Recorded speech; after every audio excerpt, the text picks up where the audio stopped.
Hello, everyone, and welcome back to another episode of Chargers Analytics with Arjun.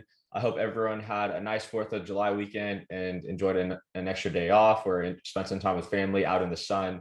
And today we're ultimately just going to be talking about Phillip Rivers and why I believe, and everyone should believe, he is a Hall of Fame type player and that he should be inducted into the Hall of Fame when he's able to. Now, when Phillip Rivers retired earlier this year, the first question that was asked is he a Hall of Famer, right? And you would think that a quarterback that threw for the 5th most amount of yards and has the 5th most amount of passing touchdowns in his career would be an easy lock for the Hall of Fame, right? But some people don't think so, and I'm confused as to why, right? Like, the guy has been damn near a top 5 quarterback for stretches of his career. And in 2018, despite having a bad offensive line and especially even in 2017, he was still putting up really good numbers for a quarterback that lacks mobility and didn't have an offensive line to protect him. Now, another point we're going to be comparing Phillip Rivers to is Eli Manning, and the whole Eli Manning versus Phillip Rivers thing will always be connected because of that 2004 draft where Eli said, "I don't want to go play for the Chargers." Now, Phillip Rivers, in my opinion, we got kind of lucky because he was an upgrade. Now, the whole argument that Eli Manning should make the Hall of Fame is because he has two Super Bowl wins and they came against Tom Brady, right? And Phillip Rivers has never made the Super Bowl, and so that's why he shouldn't be in the Hall of Fame. But I'm here to tell you, and everyone should know this, wins are not a QB stat, right? Like, football is the ultimate team game. And you should know that because if you watch that Chiefs-Bucks Super Bowl game, you would have saw that despite Patrick Mahomes' greatness and ability to make plays outside the pocket, he still couldn't produce at that elite level because of how bad his offensive line was. So football is the ultimate team sport. So a win should not be just given directly to a QB because they were the starting QB that game. A win is a team win and not just a win for the QB. So we're going to be going over some stuff I put together and stuff that we're going to be looking at regarding why Phillip Rivers should make the Hall of Fame #1 and why, Eli Manning really isn't a Hall of Fame type quarterback, and why, if anything, Phillip Rivers and Eli Manning should make the Hall of Fame. But if they have to choose only one, it should be Phillip Rivers. So I'm going to share. Let's go into this. So right here, we are looking at Phillip Rivers and Eli Manning's EPA per play since 2010. Remember, EPA stands for expected points added, and it is one of the best ways to measure efficiency and offensive success for offenses in general and QBs. And it is also predictive from year to year and is stable. So that's why I don't like to use total passing yards in a sense, because a guy like Jameis Winston throws for 5,000 yards and then gets benched the next season for Taysom Hill. Right, so EPA per play is how we're going to be measuring these two QBs and how they stacked up throughout the course of their career. So from 2010, Phillip Rivers has had 7 seasons out of 9 where he's had a higher EPA per play than Eli Manning. Like that should tell you all you need to know. From this past decade, Phillip Rivers was a much better quarterback than Eli Manning. And Phillip Rivers is like low, his down year is technically like around Eli Manning's average, slightly below, but Phillip Rivers' high is much higher than Eli Manning's best season. And so in 2010, 2011, 2013, 2014, 2016, 17, 18, Phillip Rivers had a better quarterback season than Eli Manning.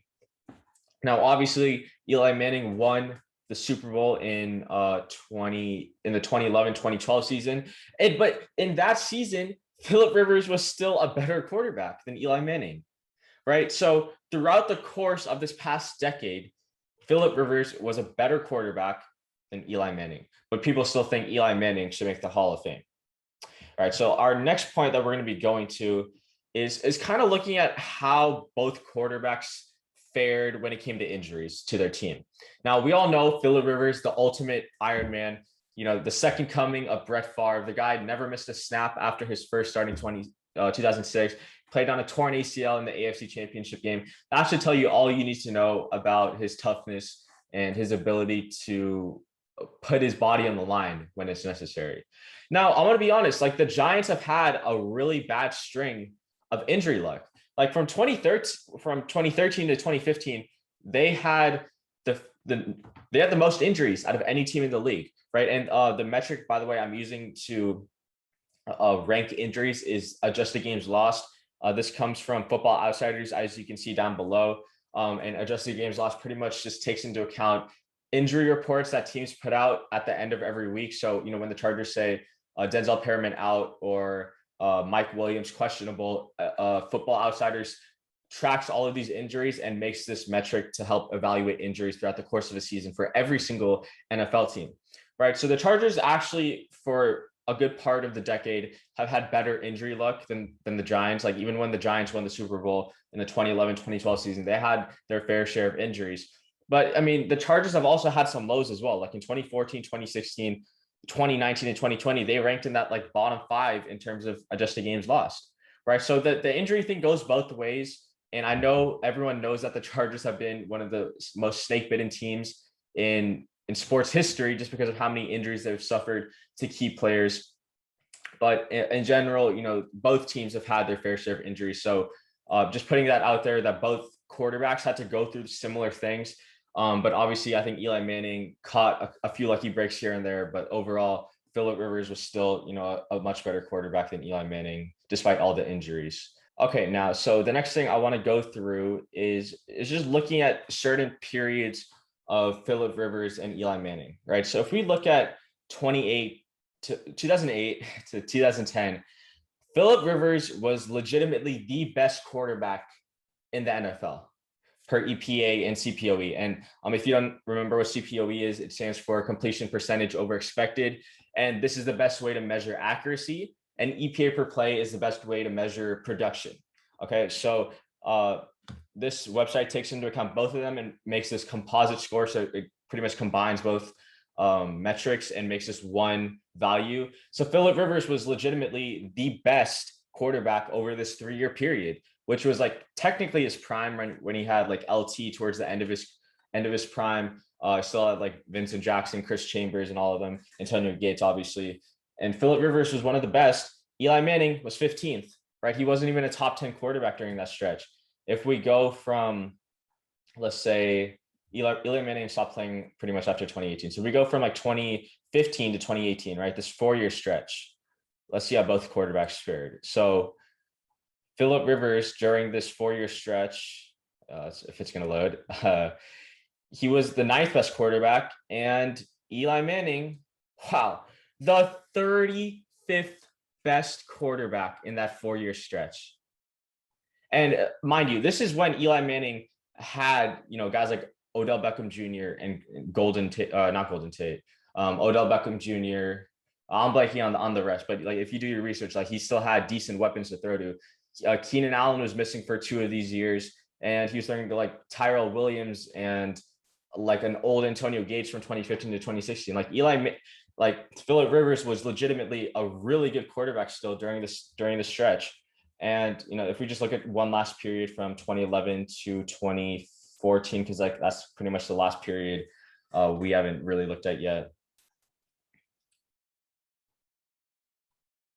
If it's gonna load, yeah. So Phillip Rivers during this stretch was the 6th best quarterback, and Eli Manning was the 12th best quarterback. So we look at all different periods of the NFL, and when both of these quarterbacks were playing, Phillip Rivers outpaces Eli Manning in almost every single category, right? Except playoff wins. But again, wins are not a QB stat, and a Super Bowl win should not be solely dedicated to how a quarterback played, because in the end, the Giants defense still locked down. In 2007, the Giants defense held one of the greatest offenses of the modern era, where Tom Brady threw for 50 touchdowns in the regular season. That Giants defense did not allow them to have this high-powered Super Bowl game, right? And if we just look at how both defenses compared from, let's say, 2007 to 2012, because that's like when the Giants won both their Super Bowls.